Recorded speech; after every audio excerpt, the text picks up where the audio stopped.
Hey there and welcome back to the channel. Today I present to you an interview I did with a band called the Veldt. I was really late in the game learning about these guys, but a little while ago Robin Guthrie had released a track on his Bandcamp called The Everlasting Gobstopper, which he produced for them back in 1989. I wound up listening to it when I was riding my bike on the way to my office, and it was really like everything you'd expect from that era Robin Guthrie production, but with some other interesting elements in it. For example, Daniel Chavis's voice and certain phrasing that Danny was using on the guitar. So you had this interesting play between these different musicians and Robin's production style. And it was accidentally on repeat, as a matter of fact, so I heard it over and over again as I'm riding my bike, and I said, you know what? This is one of those like instant classics. I really like this. I gotta find out more about this band. By the way, check out the short of us at the Chelsea Hotel. If you're interested to check out the Veldt stuff, and I do encourage you to do so, check the link in the description so that you make sure your money goes actually to support the band. That being said, I present to you an interview with Danny and Daniel of the Veldt. How did Telepathic Windows come together? The festival. I honestly don't remember. He's a friend of ours. He's a friend of ours. We knew, and he reached back out when we were doing the communion soon and asked him to do the tour, you know, and he saw us in DC, this awful place. Because they had it upstairs, and you know they didn't have any PA system. Some social club. It was some like small little social club place in DC. But anyway, this festival came through him, you know, and we're going to be doing it. And when's that date? When's that date? June 20th. June 20th in DC. Look right in the camera. June 20th in DC. In DC. Yeah. Telepathic Windows, be there. Tour. Yeah, it's going to be that festival. And a lot of other bands are going to be playing that I'm not familiar with. He's going to be on that. All right. But he's an avid fan. He's great. He wants to be there, so we want to play there on the 20th. Okay, so what's the general concept? Is there a concept of this festival, like some Shoegaze. I mean, we didn't really have anything to do with that in particular, but I think something he's putting on for post-punk and shoegaze, you know, festival. Yeah, one of the many festivals that like do this kind of music. And how you guys getting gigs these days? I know that you just recently got together with Christoph, our mutual friend Christoph Bride, from the Chameleons. But before that, were you guys just making the calls yourself, or like how was? No, they came to us. They came to us. You know, they offer. We don't. Not saying they come to us, but they offer us. Hey, we want to do so and so. Yeah. You know, we've been really fortunate to have people come to have us on. Man, we reached out to people. Just like casually, like to Brian Jonestown Massacre. Hey man, you know, hey, just casual. Hey, can we play? You know, and they were like, yeah. Some of these people took a chance of Danny Warhols and Black Angels. Black Angels. They all kind of got us into the last Levitation Festival.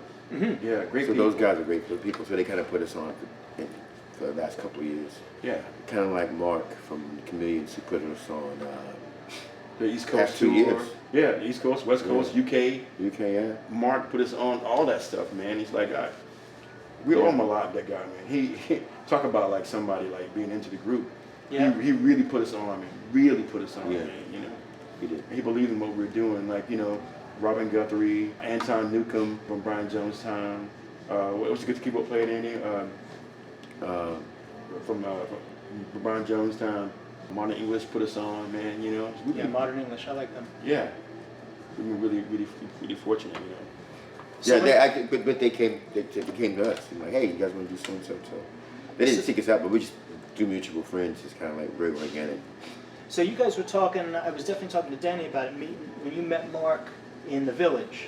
Yeah, he was like out one night. Back in like 2005, 2006. No, maybe we don't want to share all the details of this thing. No, we were walking down the street one night, and we noticed this dude with a kind of pudding bowl haircut and like wearing leather and whatnot, you know. And I said, wait a minute, isn't that Mark Burgess from this community? So we go say, yo man, like four black dudes, you know. He's like, Mark, you know, Robbie, like, you know, he's like hey. I said, aren't you Mark? You know what I said, yeah, he's from the Chameleons. Yeah. You know who I am. You know what I mean? Yeah, you're Mark from the Chameleons. Like, hell yeah, we know who you are. He's one of our biggest heroes, you know. And he was like, you know, he's very approachable. Yeah, he's a very approachable guy. Like, you know, he was all, you know. He didn't forget us. He didn't forget us. I mean, how could you? In the middle of the village. So how did he wind up getting in touch with you for this? So this is the first time you guys actually went out together, right? This last tour was the first time, or you had been out with them we've been out with them for the last 2 years. For the last, but not here, right? Because I'm in going America. every time they're in New York and New Jersey, Pennsylvania. I'm coming. This year was the first time on the East Coast. First time on the East Coast. Okay, so that's the thing. And the West Coast was when they had us before. They didn't ask us to go to England. Yeah. Okay, so that's why I haven't seen you guys until this time around. Yeah, man. He put us on all that stuff, man. I'm telling you, man. Like Robin Guthrie did. Most of our stuff is coming from people like Anton, Brian Jonestown Massacre, Robin Guthrie, and Mark. You know, they were our biggest supporters. You know, and then we played with Phantogram. You know, we opened up for the Phantogram. I got to hear them. I like them. Phantogram. Yeah, Jason, Phantogram. He's a good guy too. He's a good fan of ours too. You got to remember, for me, anything after 1992 is new music. Right. For me, that's like something stopped in my mind at 1992. Other than Wu-Tang. But Wu-Tang is for the kids, so I get that. Yeah, Wu-Tang's for the children. Yeah. Remember? Right. LDB. Yeah. I mean, the purple suit from Angus. Yeah. I kind of agree with you. But I don't want to kind of be that old kind of guy. I don't listen to new stuff. I know, just when I heard Phantogram, I'm just like, oh, that's good. Like, oh, there's this new band, Phantogram. And people like, that's not a new band. Yeah, they've been around for a while. Wait. We can't be too stoned out of our minds. Remember, you put us on with Brian Jonestown because God damn it, I ate too much mushrooms. What's that? He's calling now? No. No, man, this dude he's a prized possession. And a great producer as well. I'm just stoned on my mind. God, man, because you've been taking mushrooms all day. Yeah, exactly. Oh, you got the president on there. Daniel, you guys are doing a fantastic job. Yeah, all right. Wait, what's it? Anyway. They call him Veldt. We got around with the Brian Jonestown when they had first put together the Committee to Keep Music Evil. That was when Asteroid Number 4 were kind of put together. They had people on that label and everything. It was based in California at the time. We kind of got through Brian Jonestown. I forgot how that happened. Well, Danny knew Anton from living in the village. Yeah, I know Anton from the village. Yeah. You know, but that wasn't the key thing. I'm sorry, man. We really got out of hand with the mushrooms. But the Brian Jonestown took us out twice. Mm-hmm. Was it twice, right? Yeah. And we did the Midwest with Brian Jonestown. We played in New York with them. Fucking incredible show. There he is. Rob! Rob. God damn it, Rob. For the record, where's camera 3? Rob was a keyboard player for the Brian Jonestown, and he is in a couple of other bands in LA, and he had the studio in his house where a lot of the Brian Jonestown did. Yeah, man. Rob was early recorders. Yeah, man. That is a big plus to have the studio in your house. To not have to go somewhere to pay for whatever. I mean, if you got the space for it. Yeah. Come on, you wake up, you want to go downstairs, you put the shit on, record a track, go back to sleep. I saw Rob my teardrop. He wanted it. He goes, man, you gotta send me that. I had a double cutaway Vox 12-string Mark 15, and he had the 6-string. So I need the pair. So look, I was getting ready to go to Japan. So hey man, I say it to you, and he bought it for me for when Japan. So he goes, he needs a better home. So I couldn't think of a better place to sell the guitar with Rob. So you really love the Vox guitars, yeah? Yeah. You ever play the Phantom reissues, the Phantom Guitar Works, He ones, does. the PGWs? I got it from his dad. I never got the reissues. I got. Yeah, you did. You had one before. Jack Charles. Oh, you mean Seattle. the guy from Quarter Flash? Quarter Flash, that's right. He did some custom work for me. Yeah. The Phantom Guitar Works. Right. I had a couple of teardrops from him. You still got them? No, those got sold. I played my second to last show with a black teardrop with a mirrored pickguard. Lefty. Oh wow. Yeah, but I saw the effects. Was it the 12 string? No. I never had a 12 string, but I was thinking of doing a hollow body teardrop 12 from him. I only like to play 12 strings because of the guy from the Birds. What's his name? I forget his name too. To every season. Yeah. I heard he's kind of a right wing kind of guy. A lot of those guys from the 60s are kind of like that. I heard. Yeah, you know what? Because we're talking about they got swinging. their money. We're swinging. Yeah, they got their money. They want to keep their money. Yeah, it's physics. Yeah. I like how you use that phrase. Every time I see growing pains, I'm always like, they got that money.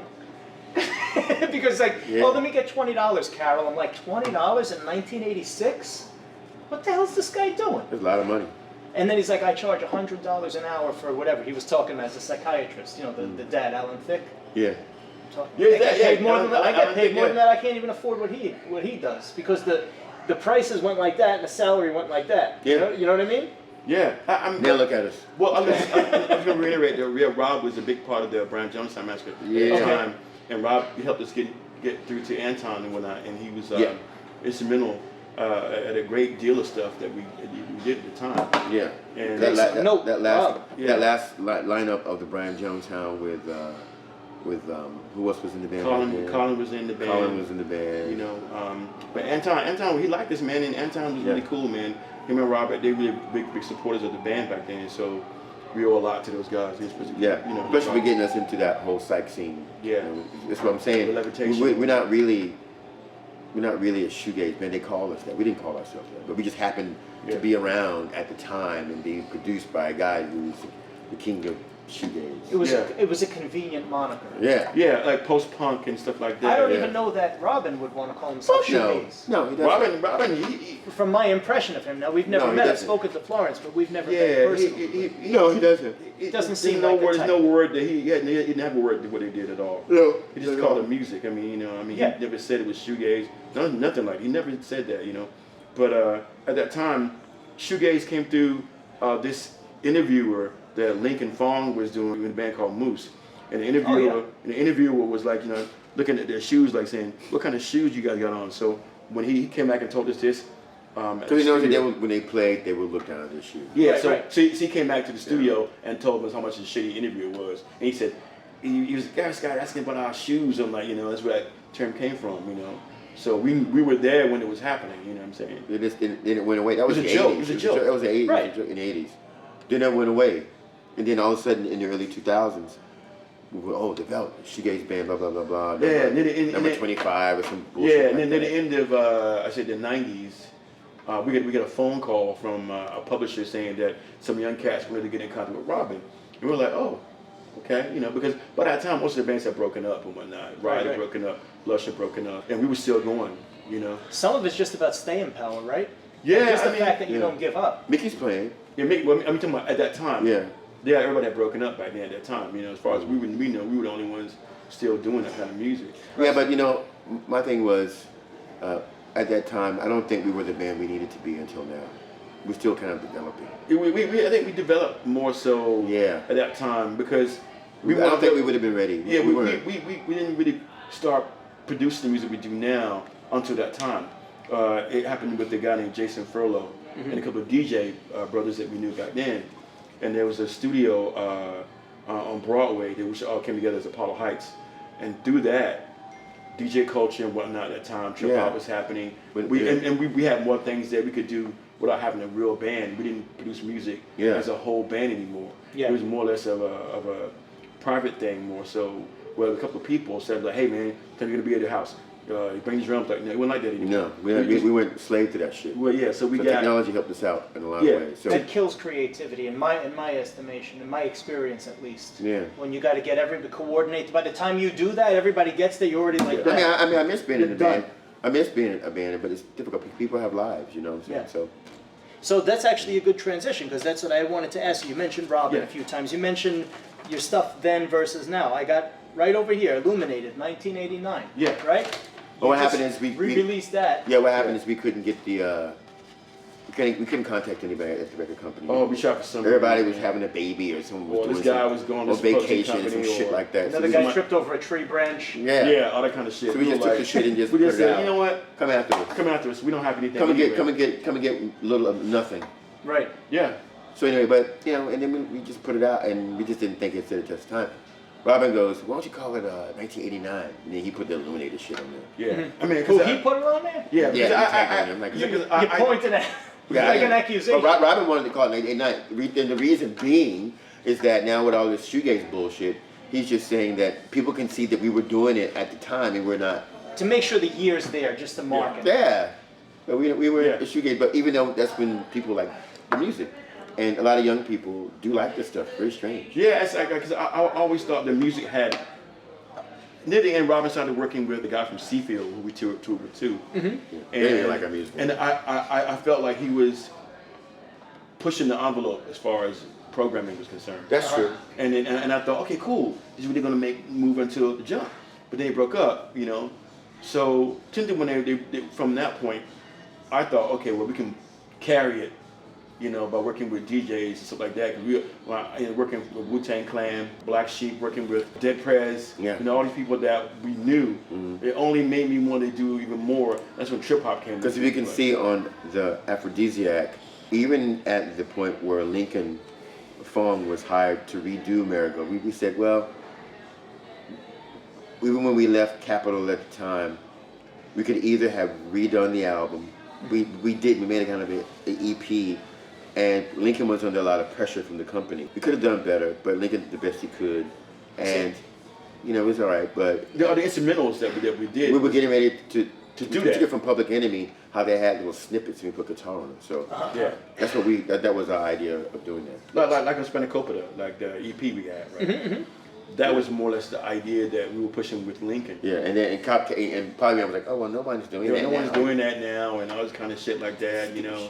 And I think that's what kind of like got in the way. But Lincoln understood that we wanted to use that kind of DJ culture stuff then.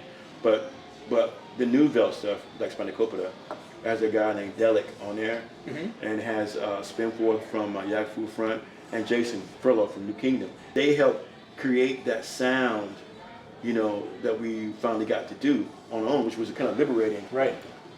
To a certain extent. You know what I'm saying? Because we've been held back for so long. Everything we've done, you know, up until then was kind of like a band, bass and drums kind of thing. But we wanted to push the envelope. You know what I'm saying? Because no one else was doing it. But you know, there you go. You know. Well, I heard hints of it from bands like. When Ivo did this Mortal Coil. Yeah. For those out there, Ivo Watts Russell from 4AD, is who we're talking about. Yeah. And we met Ivo before, but anyway, on albums like the first one, Ill Indian Tears, there was snippets of drum machine, and then as the second album came out, there was more kind of like a mishmash of drum machine and guitar. We wanted to kind of take that idea that Ivo had and make it into a band, which was great. And even Robin was doing it on Treasure. And we were like, Robin, it's kind of hip hop. And she goes, what are you talking about? He didn't get it. He didn't get it. No, I could absolutely hear it. Even on Garland. Yeah, exactly. All of it. They use the same kind of drum machines as all the hip hop guys in New York did. Well, Garland's the 808. Yeah, they all use. Yeah, but he didn't know. He didn't really get the connotation, but like we did. We wanted to turn it up, you know. Turn it up, you know, but. You know, but in the studio they wouldn't let him do it into distortion, from what I understand, and that's what gave that's why Garland's had a weaker drum sound than Treasure. I'm not sure about that. I mean, Garland was co-produced by some other guy with him and. But that's what you wanted though. Kind of hip hop was like that. Hip hop was like that, yeah. Yeah. He was doing it already without even knowing it. I mean, he had no idea. We heard it, but no one took it seriously. He was like, what? So what got you guys together in the first place? What got you together with Robin? How did you go from being in this band, from the church, from this Capitol Records? The girl at the Cocktail Twins that left 4AD. So just being on the same label, no. you were in the same circle? No. That did help. Well, what happened is, Robin, they left Capitol, exactly, but the A&R lady was really good friends with them. Okay. But like as I said before, we weren't the kind of band we needed to be at the point. Robin kind of sculpted the excess off the blueprint of that. The shit that we were kind of playing a lot of dancey shit, you know, because we could basically. You know, you guys are like psychic because you're answering the questions that I was going to ask you before I got a chance to ask you. Because I was going to ask you how much when you got into the studio with him, he's a hero of yours, right? Let's lay the scene. Yeah, he goes. Robin's a hero of them at the time. He goes, not that. Now get rid of that. Get rid of that. You're like, no. So how confident were you guys sitting in the studio, and how much would you say that he directed the ship on Illuminated? Let me tell you something. When they say be careful about meeting your idols, he wanted that was his record. Look at this. They say never meet your heroes. Were your experiences meeting your heroes when your assumptions met the facts? Like, what were your experiences meeting your hero when the assumptions met the facts? We were supposed to go record with Living Color with Vernon Reid, half the record of what that Marigold record was supposed to be produced half by Vernon Reid. And we get the call. We were in England recording with Robin, and Robin goes, hey man, I don't want him recording on my record. We didn't look at each other. We were like, huh? Yeah, we like. Because Marvin had already gotten deported, right? Because his drum, some other shit. Then he goes, here the fuck we go again. He goes, I don't want him recording your record. If you're gonna do that, I don't want to do it. So we called Vernon, right, and Vernon goes, man, y'all do what y'all gotta do. Well, what was the major beef about that? Well, Robin got into it. He didn't want to. He didn't want to share. Any guy that says today, as your leader, he was in the chair like that. He would be like, because he knew we loved him. You know, we're like 24, 25. And how old was he at the time? In his 30s. In his late, early 30s. Mid 30s. But yeah, so like a century apart at that age. Yeah, but at that age. He would go, today as your leader. And because we were wearing all like black leather. We had golf. We were kind of golfs in a way. He goes, what are you fucking wearing? Because we go to a place called Kensington High Street and buy all this gear. We had all black. Everything like black and motorcycle jackets, and we were like the Mary Chain, particularly. How much? And then he started wearing his black jacket. He started wearing his shit. Yeah. All right. So you pushed on him a little bit. Yeah. You rubbed off. Cause we would love him. We would come home and like love him. We would come back to the studio and go up to Camden and get these videos of him. Yeah. And he'd be coming in like, what's all this? You know, what's all this? Get out of here with all that. Fuck off. And then one day, fuck off. I was watching Susie and the Band. She goes, hey. What's wrong with the fucking cocks? Yeah, like that. Yeah, man. Yeah, man. I mean, we carry. It's a very personable story with him. We carry his name until this day. Yeah. And some guy goes, yeah, still trying to sound like the Cocktail Twins. Oh yeah, sure, why not? Yeah, why not? I mean, there be some people out there that's hating. I mean, we know, like. I don't give a frog. I don't give a frog's fat ass. Hey man, look, if they hate him, tell them to stand in line, bro. You know. Well, you know what? For that matter, tell the story when you heard those people in the stairwell. When you were going to play with the Copter Twins. Well, I'll give you a better story. Yeah, we've been dropped from Capitol. And, by the way, for what reason? Because they didn't know how to market. They just didn't know how to market. That's the through line. That was their excuse. Yeah. Okay, that's the through line. That was their excuse. That bullshit excuse. And we got a call one day. You know, I was like kind of like bummed out. Yeah, I was roommating with somebody and said, hey, telephone. It was our manager. He goes, hey man, what are you doing? I said, nothing. He goes, you want to go into the Juicy Mary Chain for a month? I went, get the fuck out of here. Yeah. He goes, Robin from Cocktail Twins kind of hooked it up for you guys. And that's how we started. Amazing. But then again, we weren't the kind of band we turned out to be. We found out. We couldn't play like the dancey shit and everything. Because we were drawing in clubs in North Carolina very well with the college crowd. And but still, you play like Gang of Four stuff. But still, like a cachet of our material that we didn't play was heavier. Right. We didn't play it because girls couldn't dance to it. We call it our space rock. Yeah. When you talk about heavier and dancier, could we compare it to Japanese Whispers, the top era of The Cure? Kind of like, you know. There were moments where... But they didn't look at it like that with us because we black. Yeah, because there were moments where The Cure was playing Caterpillar Girl. Right. And they were playing Fountainhead. Hot. Figurehead, yeah. Right. Figurehead. So we were kind of that stage, but we found out live, we were going over with these guys. We got booed, like, by some people playing some of that shit, and by the second night, we cut a lot of it. And then Marvin goes, cut out all the dancing shit. No more. The second night, we had planned to do it. I turned around my guitar.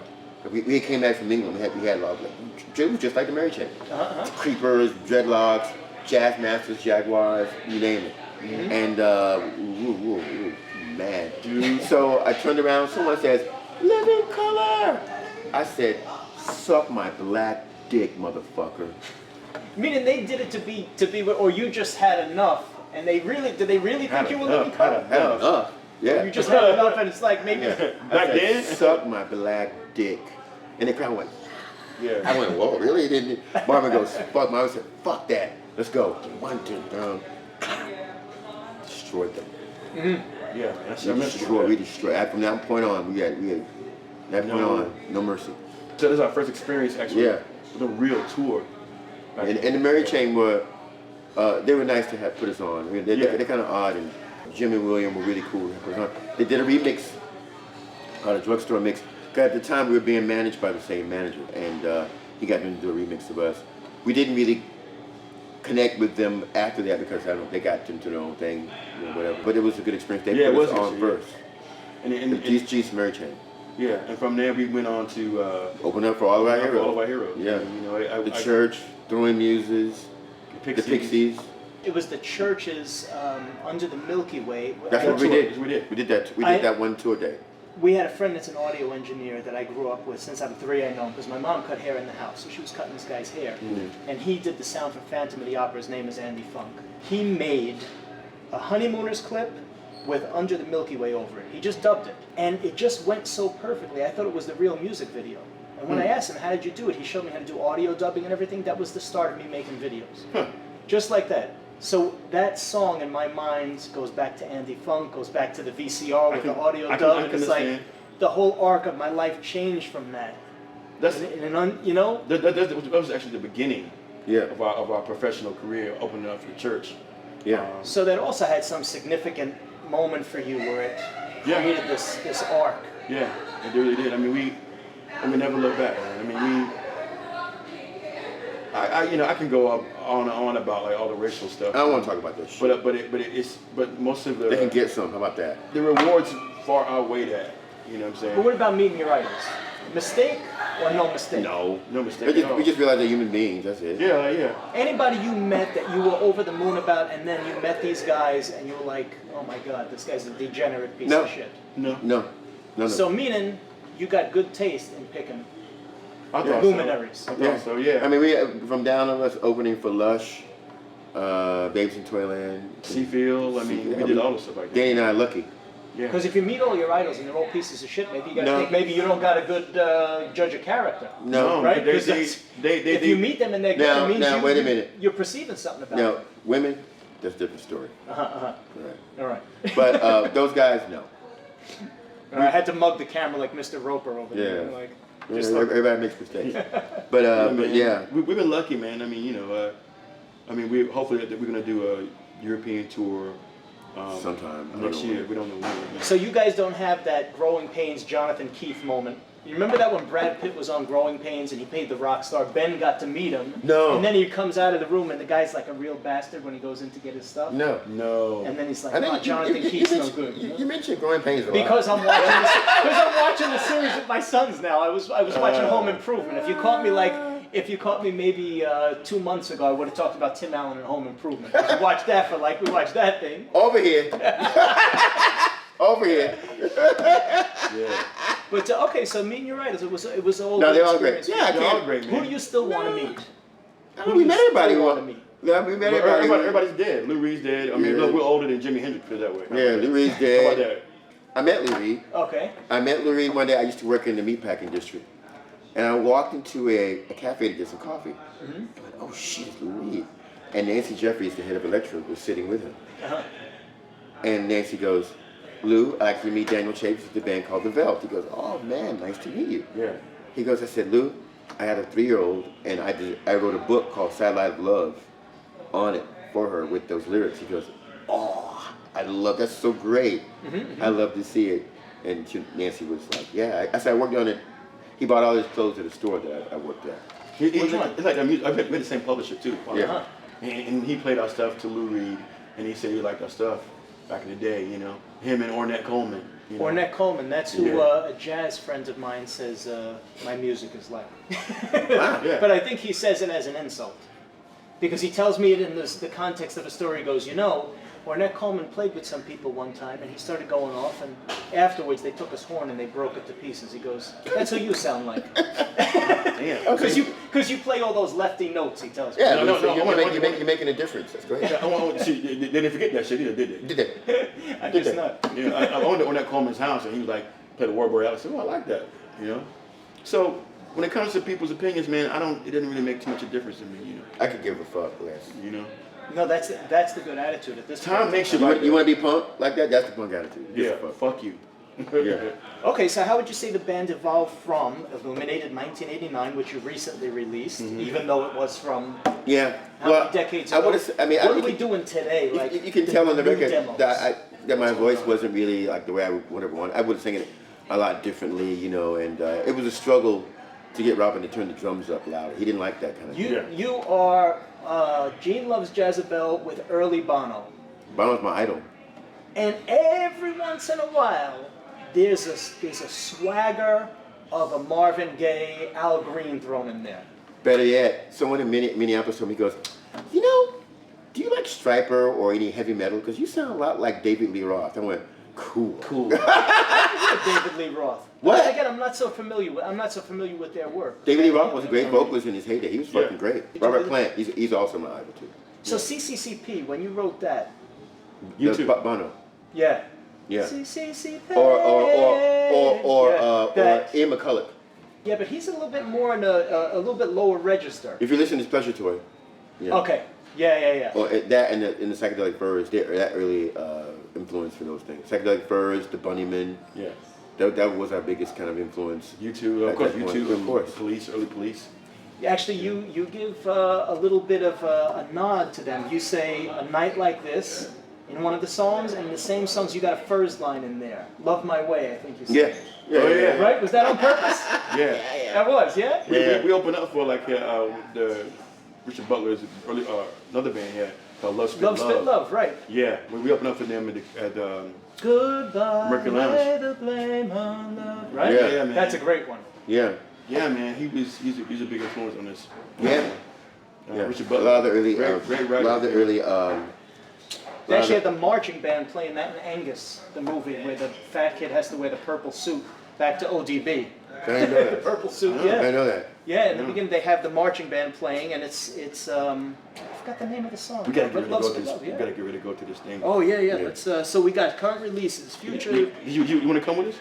I could come and take. Although I got this gigantic bag in the bike, I don't know. You can how leave it that's behind gonna it. See if we can get it, leave it at the... We will walk over at 6:40, since few of our friends will be there at 7. go. Okay, how's about something that you're doing now, right? Yeah.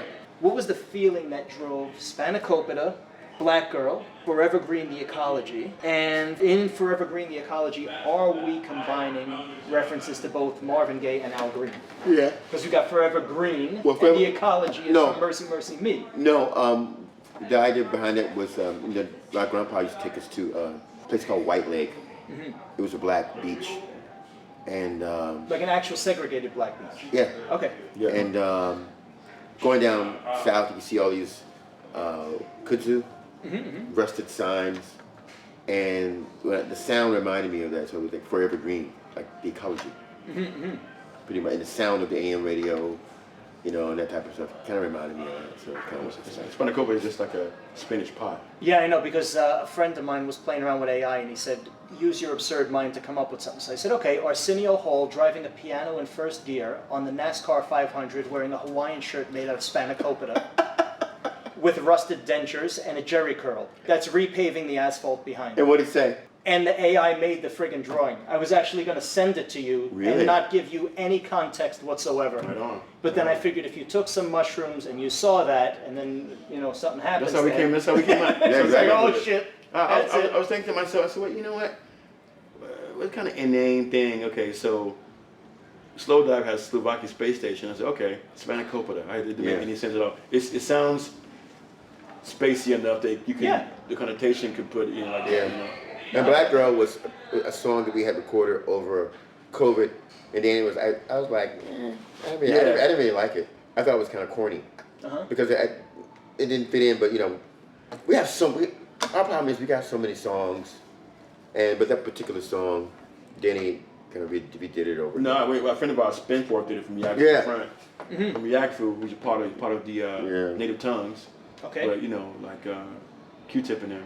Spinforth did the track for us, and this how it came out like that, and then we kind of made it like that. It's like, what would happen if we had a song that was kind of like It's from a movie. kind of floaty, and kind of like beautiful kind of sound like but dissonant, like A.R. Kane or something. Yeah. We're thinking like that. So, and it came out really nice. So we put it out like that. And everything else in that EP is kind of like the sound that we're heading for now.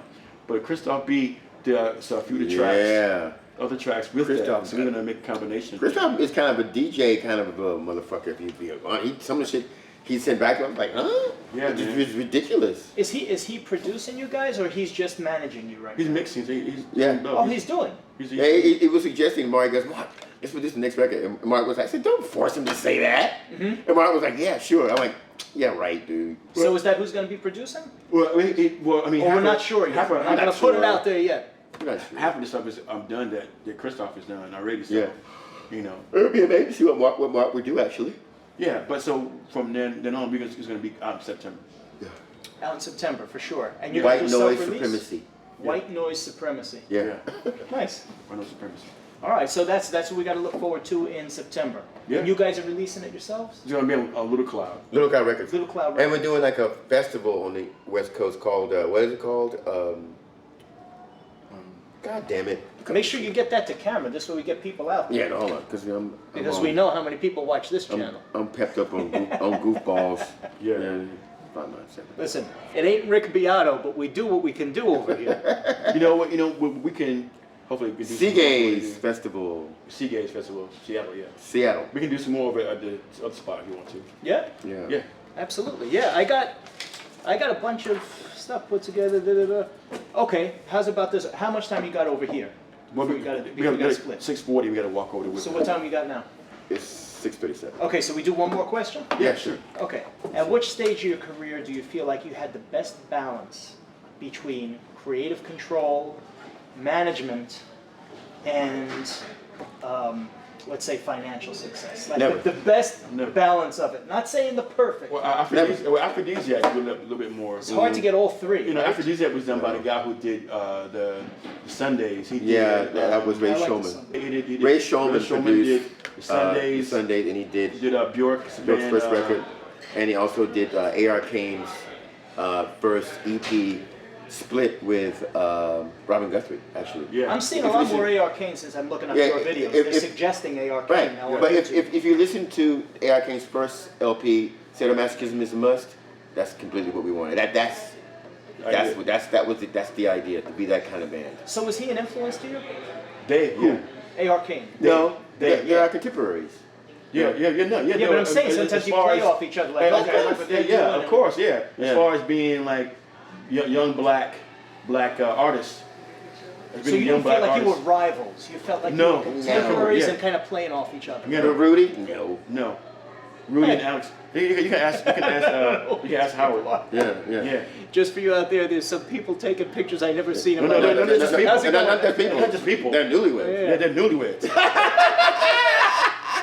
they're newlywed people. Newlywed going? people. Newlywed people. Anyways, what? Yeah. No. So we're gonna walk down there. We're gonna walk down. Okay, yeah. Yeah. Okay. You know who these guys are? We sure No. do. With one no, and Do you know who these guys are? Actually, no, they're holding me hostage here. That's what the cameras are for. We're sending it back to a military base. There we go. Over here. Over here. By the way, you should know that you're just pretending to be black men. Like Japanese we're under the- spies. Hey, pretend we do. Yeah. Yeah. Okay, so you obviously do know these people. All right, guys, that was it. So our first interview for the channel. I hope you enjoyed it, and you'll consider subscribing, giving it a thumbs up, leaving a comment, and hitting the notification bell so you'll be kept aware of any future uploads. Again, thank you so much for watching, for supporting the channel. I really appreciate it. I will see you next time.